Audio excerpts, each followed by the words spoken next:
If you are a fresher or experienced candidates, நீங்க வந்து உங்களுக்கு ஒரு சர்வீஸ் பேஸ்ட் கம்பெனில வந்து பிளேஸ் ஆகணும்ன்ற ஒரு எய்ம் இருந்துச்சு அப்படின்னா இந்த வீடியோ வந்து உங்களுக்கு ரொம்ப ரொம்ப யூஸ்ஃபுல்லா இருக்க போகுது. ஏன் பாத்தீங்க அப்படின்னா service based company usually following the same pattern every time. So அதனால தான் உங்களுக்கு நான் ஒரு வீடியோவே கிரியேட் பண்ணியிருக்கேன். நீங்கள் ஒரு ஃப்ரெஷராக இருந்தாலும் இந்த வீடியோ நீங்கள் ஃபாலோ பண்ணீங்க அப்படின்னா ஆல்மோஸ்ட் எல்லா சர்வீஸ் பேஸ்ட் கம்பெனியுமே வந்து இந்த மாதிரி பேட்டர்ன்ஸ் தான் நீங்கள் யூஸ் பண்ணுவாங்க. இதை நீங்கள் வந்து உங்களோட இன்டர்வியூக்கு நீங்கள் வந்து யூஸ் பண்ணிக்கலாம். If you R experience candidates அதையும் நான் இன்க்ளூட் பண்ணியிருக்கேன். ஸோ இந்த வீடியோ வந்து நீங்கள் கம்ப்ளீட்டாக பார்த்தீங்க அப்படின்னா உங்களுக்கு நிறைய ஐடியாஸ் கிடைக்கும். So without further ado please get it video. I am Ramya. I am working as senior software top tech company.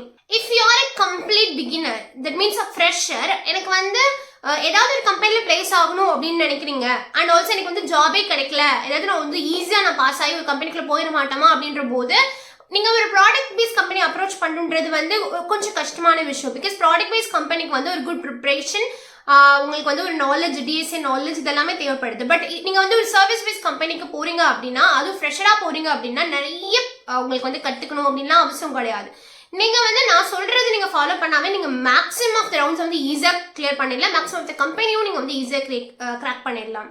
So இந்த ஃப்ரெஷர்ஸோட ரவுண்ட் வந்து எல்லா சர்வீஸ் பேஸ் கம்பெனிலையும் பார்த்தீங்க அப்படின்னா ஃபர்ஸ்ட் வந்து உங்களுக்கு ஒரு ஆன்லைன் அசஸ்மெண்ட்ஸ் இருக்கும். அது வந்து மோரோவர் ஆப்டிடியூட் பேஸ் பண்ணி இருக்கும். செகண்ட் என்னன்னு பார்த்தீங்க அப்படின்னா டெக்னிக்கல் ரவுண்ட். தேர்ட் வந்து ஹெச்ஆர் ரவுண்ட். ஓகே, ஜஸ்ட் நான் வந்து எல்லாத்தையும் உங்களுக்கு வந்து 1 by 1 என்னென்னு கேட்பாங்கன்றது சொல்கிறேன். ஃபர்ஸ்ட் ஒன் வந்து ஆன்லைன் அசஸ்மெண்ட். இந்த ஆன்லைன் அசஸ்மெண்ட் இது வந்து கம்ப்ளீட்டாக ஆப்டிடியூட் பேஸ் பண்ணி தான் இருக்கும். இதில் வந்து பார்த்தீங்க அப்படின்னா குவான்டிடேட்டிவ் ஆப்டிடியூட், வேர்பல், ரீசனிங் சொல்லிட்டு எல்லாமே வந்து இதில் கொடுத்துருப்பாங்க. ப்ளஸ் கம்யூனிகேஷன் செக் பண்ணுறதுக்கும் உங்களுக்கு ரவுண்ட்ஸ் இருக்கும். இதுக்கு வந்து நான் ஆல்ரெடி ஒரு வந்து செப்பரேட் வீடியோ போட்டிருக்கேன். குவான்டிடேட்டிவ்னா என்ன படிக்கணும், வேர்பல் என்ன படிக்கணும், நீங்கள் வந்து ரீசனிங்னா எங்கே படிக்கணும்னு சொல்லிட்டு நான் ஒரு ஆல்ரெடி வீடியோ நான் அட்டாச் பண்ணியிருக்கேன். அந்த வீடியோ மறக்காம பாருங்க. உங்களுக்கு கண்டிப்பாக உங்களுக்கு கம்ப்ளீட் ஐடியா கிடைச்சிடும். நீங்கள் குவான்டிட்டிவாக ஈஸியாக கவர் பண்ணிடலாம். ஸோ இந்த குவான்டிட்டி நான் கற்றுக்கிறதுக்கு எவ்வளோ நாள் ஆகும்க்கா? எனக்கு வந்து ரொம்ப ஷார்ட் ஸ்பேன் ஆஃப் டைம் தான் இருக்கேன், நான் வந்து கற்றுக்க முடியுமா? இப்போ ஃபார் எக்ஸாம்பிள் HCL இன்டர்வியூ வந்து நெக்ஸ்ட் மந்த் ஸ்கெடியூல் பண்ண போகிறாங்கக்கா. அண்ட் ஆல்சோ இப்போ TCS பார்த்தீங்கன்னா என்கியூடி வந்து எவ்ரி 2 weeks ஒன்ஸ் கனெக்ட் பண்ணுறாங்க. ப்ளஸ் வந்து எவ்ரி இயர் வந்து நீங்கள் அந்த அப்கமிங் பேட்ச்க்கு பண்ணுறாங்க. ஸோ இதெல்லாம் நான் வந்து எப்படி கற்றுக்கிறதுக்கு எனக்கு எவ்வளோ நாள் ஆகும்னு பார்த்தீங்க அப்படின்னா, நீங்கள் டெய்லி 1 hour ஸ்பெண்ட் பண்ணிங்கனாவே உங்களால் 1 monthல ஈஸியாக கற்றுக்க முடியும்.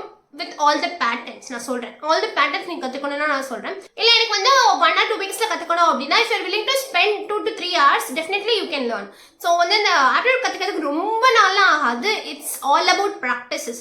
ஸோ நீங்கள் வந்து ஒன்ஸ் கற்றுக்கு முடிச்சுட்டு நீங்கள் அதை ப்ராக்டிஸ் பண்ணிட்டே இருக்கணும். ஃபார் எக்ஸாம்பிள் நீங்கள் 2 weeks கற்றுக்குறீங்க அப்படின்னா, மேபி உங்கள் எக்ஸாம் போஸ்ட்போன் ஆயிடுச்சு, நம்ம 2 weeks கற்றுக்கிட்டோம்ல, நம்ம அதை வச்சு நம்ம இம்ப்ளிமெண்ட் பண்ணிடலாம் அப்படின்னா அப்படி பண்ணக்கூடாது.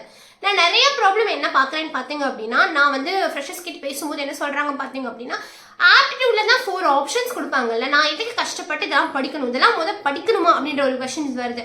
டெஃபினட்டாக நீங்கள் படிக்கணும். எல்லா டைம்லையுமே நம்ம ஒரு க்ளூவில் போடுறது வந்து நமக்கு ஆன்சர் வந்துடாது. ஸோ 4 ஆப்ஷன்ஸ் இருக்குது, ஏதாவது ஒன்று கிளிக் பண்ணிடலாம், எக்ஸாமுக்கு போயிடலான்னு தயவு செஞ்சு போகாதீங்க. Preparation is very important. நீங்கள் பாஸ் ஆகணும்னு நினச்சி போனீங்க அப்படின்னா நீங்கள் படிச்சுட்டு தான் போகணும். இல்லை எனக்கு நான் பாஸ் ஆகவே இல்லை, நான் வந்து சும்மா ஜாலியாக போயிட்டு வரேன் அப்படின்னா யூ கேன் கோ.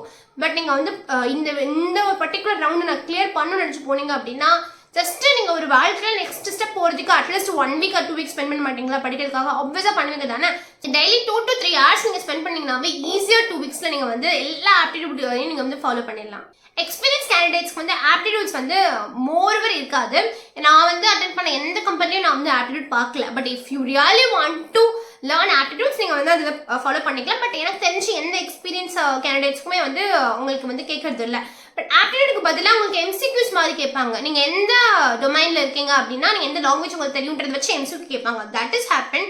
பட் இந்த மாதிரி நீங்கள் ஒரு பர்டிகுலர் ஆப்டிடியூட், இந்த குவான்டிடேட்டிவ் இந்த மாதிரிலாம் உங்களுக்கு கேட்க மாட்டாங்க. செகண்ட் ரவுண்ட் என்னன்னு பார்த்தீங்க அப்படின்னா, யூஸ்வலி வந்து டெக்னிக்கல் ரவுண்ட் தான் நடக்கும். ஸோ இந்த டெக்னிக்கல் ரவுண்ட் என்னன்னு பார்த்தீங்க அப்படின்னா, நீங்கள் ஒரு ஃப்ரெஷராக இருக்கீங்க அப்படின்னா உங்களுக்கு சர்வீஸ் பேஸ் கம்பெனியில் வந்து நிறைய கொஸ்டின் கேட்பாங்க. ஐயோ பயமாக இருக்குது அப்படிலாம் கிடையவே கிடையாதுங்க. ஆக்சுவலி ரொம்ப ரொம்ப ஈஸியாகவே கிராக் பண்ணிடலாம். என்னன்னு பார்த்தீங்க அப்படின்னா, உங்களுக்கு ஒரு குட் 1 or 2 ப்ராஜெக்ட்ஸ் இருந்தாவே வந்து ரொம்ப ரொம்ப யூஸ்ஃபுல்லாக இருக்கும். உங்களுக்கு ஒரு நல்ல ப்ராஜெக்ட்ஸ் நீங்கள் வந்து 1 or 2 நீங்கள் வந்து உங்கள் ரெஸ்யூமில் நீங்கள் அட்டாச் பண்ணிருக்கணும். அதில் நீங்கள் எந்த விதமான டெக்னாலஜி யூஸ் பண்ணியிருக்கீங்கன்றதே உங்களுக்கு ஐடியா இருக்கணும். இல்லை எனக்கு நான் ரொம்ப டெக்னாலஜியாக எனக்கு தெரியல அப்படின்னா ப்ளீஸ் அதை இன்க்ளூட் பண்ணாதீங்க ரெஸ்யூமில். கண்டிப்பாக அந்த இடத்துல கொஸ்டின்ஸே உங்களுக்கு அரைஸ் பண்ணுவாங்க. ஸோ நீங்கள் அதை பண்ணக்கூடாது. நீங்கள் ஏதாவது ஒரு ப்ராஜெக்டாவது அட்லீஸ்ட் எடுத்து அதில் வந்து நீங்கள் ஒரு டெக்னாலஜி யூஸ் பண்ணி ஃப்ரண்ட் அண்ட் டெக்னாலஜி மட்டும் யூஸ் பண்ணிக்கிங்களா பண்ணலாம், பேக்கெண்ட் மட்டுமா பண்ணிக்கலாம், இல்லை ஃபுல் ஸ்டாக் பண்ணுறீங்களா பண்ணிக்கலாம், இல்லை ஒரு ஆர்டிஃபிஷியல் மிஷின் லேர்னிங் எந்த நீங்கள் ப்ராஜெக்ட் வேணால் பண்ணீங்கன்னா உங்களுக்கு என்ன தெரியுதோ நீங்கள் அதை சொல்லணும். ஃபர்ஸ்ட் நீங்க இன்ட்ரோ பண்ணும்போதே அந்த ப்ராஜெக்ட்ல பர்டிகுலரா உங்க ரோல் என்னன்றதை நீங்க ஃபர்ஸ்ட் இன்ஃபார்ம் பண்ணிடணும். ஏன்னா நீங்க ஒரு டெஸ்டிங் மட்டுமே நீங்க ஒர்க் பண்ணிருப்பீங்க, அதை நீங்க சொல்லணும். அப்பதான் அந்த கொஸ்டின் வந்து அதை பேஸ் பண்ணி உங்களுக்கு கேட்பாங்க. இல்ல நீங்க வந்து எதுவுமே சொல்லாம நீங்க வந்து கொஸ்டின் கேட்க ஆரம்பிச்சிட்டாங்க அப்படின்னா அவங்க டெவலப்பர் பெர்ஸ்பெக்டிவ்ல உங்களுக்கு எல்லா கொஸ்டின்ஸுமே கேட்டாங்கன்னா உங்களுக்கு பதில் சொல்ல முடியாது. ஸோ ஃபர்ஸ்ட் நீங்க என்ன ப்ராஜெக்ட் பண்றீங்கன்றதை உங்களுக்கு தெளிவா சொல்லணும். அது உங்களுக்கு ரெஸ்யூம்லயே அட்டாச் பண்ணணும். நீங்க பண்ண ப்ராஜெக்ட் அட்டாச் பண்ணுங்க. பண்ணவே இல்லை அப்படின்னா ஒரு ப்ராஜெக்ட் பண்ணிட்டு நீங்க அட்டாச் பண்ணுங்க. செகண்ட் விஷயம், நீங்க அதுல என்ன ரோல் இருந்தீங்கன்றதை கண்டிப்பா சொல்லுங்க. ஏன்னா டெக்னாலஜி யூஸ் பண்ணீங்கன்றதை போடுங்க. அந்த டெக்னாலஜிலேயே உங்களுக்கு என்ன டெக்னாலஜி நல்லா தெரியுன்றதை நீங்க ஃபர்ஸ்ட் போடணும். இந்த 3 கவர் பண்ணிட்டீங்கன்னாவே 50% நம்ம வந்து கவர் பண்ணிட்டோம். நெக்ஸ்ட் என்ன அப்படின்னா உங்களோட கோர் சப்ஜெக்ட்ஸ் வந்து கண்டிப்பா கேட்பாங்க. ஏன்னா நீங்க இப்பதான் காலேஜ் முடிச்சுட்டு வந்திருப்பீங்க. ஆப்வியஸா நீங்க வந்து கண்டிப்பா உங்களோட கோர் சப்ஜெக்ட்ல பாத்தீங்க அப்படின்னா ஆப்ரேட்டிங் சிஸ்டம் பத்தி, டிபிஎம்எஸ், அதுக்கப்புறம் பாத்தீங்க அப்படின்னா கம்ப்யூட்டர் நெட்வொர்க்ஸ், இந்த 3 சப்ஜெக்டும் வந்து ரொம்ப ரொம்ப இம்பார்ட்டன்ட். இந்த 3மே வந்து உங்களுக்கு எல்லா இன்டர்வியூலுமே கேட்பாங்க. இதெல்லாமே நீங்க கவர் பண்ணீங்க அப்படின்னா நீங்க ஒரு ஃப்ரெஷரா இருந்தீங்க அப்படின்னா எந்த சர்வீஸ் பேஸ் கம்பெனினாலும் நீங்க அட்டென்ட் பண்ணிடலாம். உங்களுக்கு ஒரு பெரிய லாஜிக்கல் திங்கிங், பெரிய வந்து ப்ராப்ளம் சால்விங் ஸ்கில்ஸ்லாம் இருக்கணும். நான் வந்து ஒரு டிசிவை வந்து ஒரு 100 லைன் எழுதினாதான் எனக்கு எக்ஸப்ட் பண்ணுவாங்க அப்படின்னா அப்படி கிடையவே கிடையாது.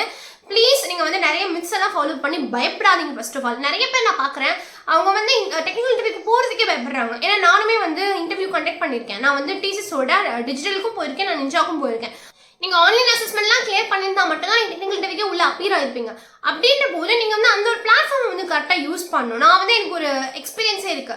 நான் வந்து ஒரு டிஜிட்டல் இன்டர்வியூக்கு தான் போயிருந்தேன். அப்போ அந்த பையன் கண்டிப்பா கிளியர் பண்ணிருப்பான் இல்லையா, ஆன்லைன் அசஸ்மெண்ட்டை வந்து சூப்பரா பண்ணனாலதான் ஒரு டிஜிட்டல் கேண்டிடேட்டா வந்து உட்காந்துருப்பான். நான் அந்த பையன் கிட்டே கேட்டேன், ப்ளீஸ் தமிழையாச்சும் பேச, I want you to speak அப்படின்னு சொன்னேன். But he completely hesitate. இல்ல என்னால பேச முடியாதுன்னு சொல்லிட்டு வீட்டு கொட்டி அப்படியே வந்து அவனால வந்து பேச முடியல. ஸோ வந்து அப்படியே அவன் போயிட்டான். என்னன்னா நிறைய இன்டர்வியூஸ் வந்து ரொம்ப நைஸாகவும் இருப்பாங்க. ஸோ நீங்கள் வந்து ஒரு பெரிய கம்ப்ளீட் 100% ப்ரிப்பரேஷனில் தான் ஒரு இடத்துல போய் உட்காரணும்னு அவசியம் கிடையாது. உங்களுக்கு வந்து ஒரு கான்ஃபிடென்ட் ரொம்ப ரொம்ப இம்பார்ட்டன்ட். கான்ஃபிடென்ட் இருந்துச்சு அப்படின்னா you will definitely crack any company. So I would recommend that. So நீங்கள் வந்து நல்ல ஒரு ப்ரிப்பரேஷன் ப்ளஸ் உங்களுக்கு கான்ஃபிடன்ஸ் இருந்துச்சு அப்படின்னா இந்த மாதிரி கம்பெனிஸ்லாம் கிராக் பண்ணுறது ரொம்ப ரொம்ப ஈஸி. ஸோ நீங்கள் மற்றவங்க யாரோ ஒருத்தவங்க வந்து ஒருத்தவங்களுக்கு பேடாக நடந்திருக்கலாம். ஸோ அதை நீங்கள் ஒரு இடத்துல இந்த மாதிரி கொஸ்டின்ஸ் எல்லாம் கேட்பாங்க, நம்ம அப்பியர் ஆகக்கூடாதுலாம் நினச்சிடாதீங்க. எல்லா இன்டர்வியூக்குமே ப்ராப்பரா அப்பியர் ஆகுங்க. எல்லா இன்டர்வியூலும் கான்ஃபிடென்ட்டா போங்க. நான் சொன்ன கான்செப்ட்ஸ் கவர் பண்ணீங்கன்னாவே நீங்க 90% வந்து கிளியர் பண்ணிடலாம். If you R experience person, உங்களுக்கு வந்து டெக்னிக்கல் ரவுண்ட்றது வந்து 2 டெக்னிக்கல் ரவுண்ட் நடக்க சான்சஸ் இருக்கு. L1 L2 நடக்கும். L1 ரவுண்ட் பாத்தீங்க அப்படின்னா கம்ப்ளீட்டா வந்து உங்களுக்கு logical thinking and problem solving ஸ்கில்ஸை வந்து அவங்க செக் பண்ணுவாங்க. ஸோ இதுல வந்து உங்களுக்கு சர்வீஸ் பேஸ் கம்பெனின்றனால உங்களுக்கு பெரிய வந்து ப்ராடக்ட் பேஸ் கம்பெனிஸ் மாதிரி வந்து டேட்டா அல்காரிதம்ஸ் அந்த மாதிரிலாம் கொடுக்க மாட்டாங்க. இது வந்து ஃபுல் அண்ட் ஃபுல் வந்து ஒரு ரொம்ப ஈஸி பார்ட்ஸ் மட்டும் கவர் பண்ணுவாங்க. ஃபார் எக்ஸாம்பிள் நான் ஆல்ரெடி ஒரு வீடியோ போட்டிருக்கேன், சர்வீஸ் பேஸ் கம்பெனி கிராக் பண்ணா எந்த மாதிரி வந்து டிஎஸ்ஏ கற்றுக்கணும்னு சொல்லிட்டு நீங்கள் அந்த வீடியோ பார்த்தா உங்களுக்கு புரியும். நான் என்னோட கான்செப்ட் படிக்கணுன்றது அதிலே சொல்லியிருப்பேன். அந்த கான்செப்ட் படிச்சாவே உங்களுக்கு கம்ப்ளீட்லி எனஃப். டெக்னிக்கல் 2 என்னவா இருக்குன்னு பாத்தீங்க அப்படின்னா கம்ப்ளீட்லி வந்து உங்க ப்ராஜெக்ட் பத்தி டிஸ்கஸ் பண்ணுவாங்க. நீங்க என்ன கம்பெனில ஒர்க் பண்றீங்க, அந்த கரண்ட் ப்ராஜெக்ட் இருக்கு பாத்தீங்களா, அங்க என்ன டெக்னாலஜி யூஸ் பண்றீங்க, என்னென்ன ஃப்ரேம் ஒர்க்ஸ் யூஸ் பண்றீங்க, உங்களுக்கு வந்து செக்யூரிட்டி சைட்ல நாலேஜ் இருக்கா, இந்த மாதிரி எல்லாம் செக் பண்ணுவாங்க. ஏன்னா இப்ப கரண்ட்ல எல்லாமே போயிட்டு இருக்கு. பிளஸ் வந்து உங்களுக்கு ஜென்ஏ பத்தி ஒரு ஐடியா இருக்கா, இந்த மாதிரியான செக்ஸ் எல்லாம் வைக்க சான்சஸ் இருக்கு. நீங்க ஒரு எக்ஸ்பீரியன்ஸ் இருந்தீங்க அப்படின்னா நீங்க இதை பத்தி கொஞ்சம் கத்துக்கணும். நீங்க வந்து ஒரு 3 years and 4 yearsக்கு மேல இருக்கீங்க அப்படின்னா definitely they will ask the systems design rounds also. So அந்த ரவுண்ட்ல வந்து பாத்தீங்கன்னா செப்பரேட் ரவுண்டா வச்சுக்க மாட்டாங்க. அவங்க ஜஸ்ட் கொடுப்பாங்க, நீங்க ஏதாவது வந்து டிசைன் பண்ண உங்களுக்கு தெரியுமா, அது வந்து உங்களுக்கு கோட் எழுத தெரியுமா அப்படின்னு சொல்லிட்டு அந்த செகண்ட் ரவுண்ட்ல உங்களுக்கு கேட்க சான்சஸ் இருக்கு. ஸோ இதுதான் வந்து எக்ஸ்பீரியன்ஸ்க்கு நடக்கும். தென் ஹெச்ஆர் ரவுண்ட் வந்து நீங்க வந்து ஃப்ரெஷரா இருந்தாலும் எக்ஸ்பீரியன்ஸ் இருந்தாலும் சேம் தான். ஏன்னு பாத்தீங்க அப்படின்னா இதுல வந்து ரொம்ப ஒரு பெரிய கொஸ்டின்ஸ்லாம் இருக்காது. நீங்க வந்து நெக்ஸ்ட் 5 years என்ன ஆக போறீங்க, ஒரு நார்மல் டிபிக்கல் ஹெச்ஆர் கொஸ்டின்ஸ் இருக்கும் பாத்தீங்களா, அதே தான் கேட்பாங்க. இப்போ நான் அட்டன் பண்ண கம்பெனில அந்த மாதிரி கொஸ்டின்ஸ் கூட கேட்கறதே இல்லை. ஜஸ்ட் வந்து உங்களோட லொகேஷன் வந்து ப்ரிஃபரன்ஸ் ஓகேவா, சேலரி இதுதான் சொல்லிடுவாங்க. பட் ஃப்ரெஷரா இருந்தீங்க உங்களுக்கு சேலரி நெகோசியேஷனும் இருக்காது. டேரக்டா வந்து இதுதான் சேலரின்னு சொல்லுவாங்க. ஏன்னா நமக்கு அங்கே நெகோசியேஷன் இருக்காது, நீங்க ஃபர்ஸ்ட் டைம் ஜாயின் பண்றீங்க. But if you R experience, salary negotiation, compensation பத்தி பேசுறது, பிளஸ் வந்து லொகேஷன் உங்களுக்கு ப்ரிஃபரன்சஸ் எல்லாமே வந்து டிஸ்கஷன் நடக்கும். இதுதான் வந்து ஹெச்ஆர் ரவுண்ட்ல கவர் பண்ணுவாங்க. இப்போ நான் சொன்ன டாபிக்ஸை வந்து நீங்க வந்து கவர் பண்ணினாவே நீங்க வந்து மேக்ஸிமம் எல்லா சர்வீஸ் பேஸ் கம்பெனியுமே அட்டென்ட் பண்ணிடலாம். I hope this will helps. இந்த மாதிரி மோர் யூஸ்ஃபுல் வீடியோக்கு டெக் வித் நம்ம கண்டிப்பா ஃபாலோ பண்ணுங்க. Until then bye by.